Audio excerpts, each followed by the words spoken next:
in the business side, we can break that down and to service industry. So we've been big into the hospitality industry and multiple kinds of service in transactional. So banking, insurance, those are the kind of things that are pretty common for Lean Six Sigma. And then of course in manufacturing, we've done a lot in the major fragrance companies, flavors.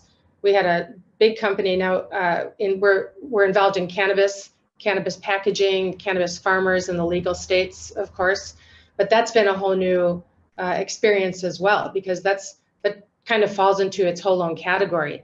And these are people who are experts in growing a plant or in creating packaging, but can they do that efficiently? Do they know who their customer is? Do they know how to effectively and efficiently run a business?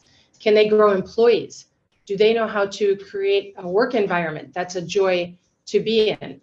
No, they know how to grow a plant, or they know how to use a plant. They know that, but they don't know the other skills. So that's been very exciting and interesting for us. Yeah, I used to live in Portland, Oregon, until last year. So I was there 7 years, and a friend of mine was a lean consultant and worked with some from farms.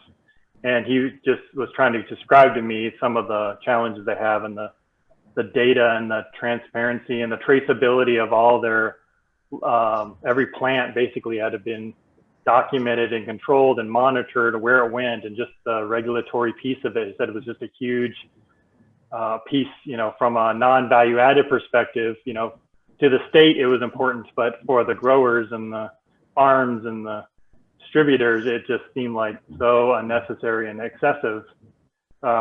But starting off in this industry with so much pressure on there, I think they kind of went really heavy on the details, and that just bogged down a lot of their processes.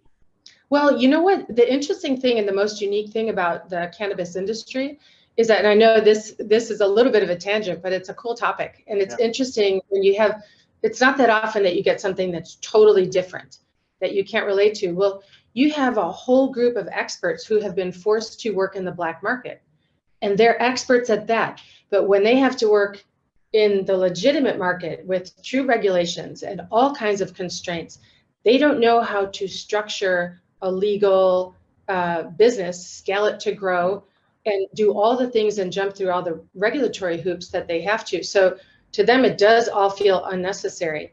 So it's how to do that and still have their creativity and still let them bloom, so to speak, with their skills and their expertise. So a lot of people in the industry have fallen out. They're like, nah, I was very happy working in the black market. That's my thing, and not really interested. But those who can kind of grow into the being the big boys, then that's really where the excitement is. It's because, no, we can do this, and it's an exciting field. It's different than any other. So it's been a real it's been a real challenge and a very exciting way to bring it to that whole market.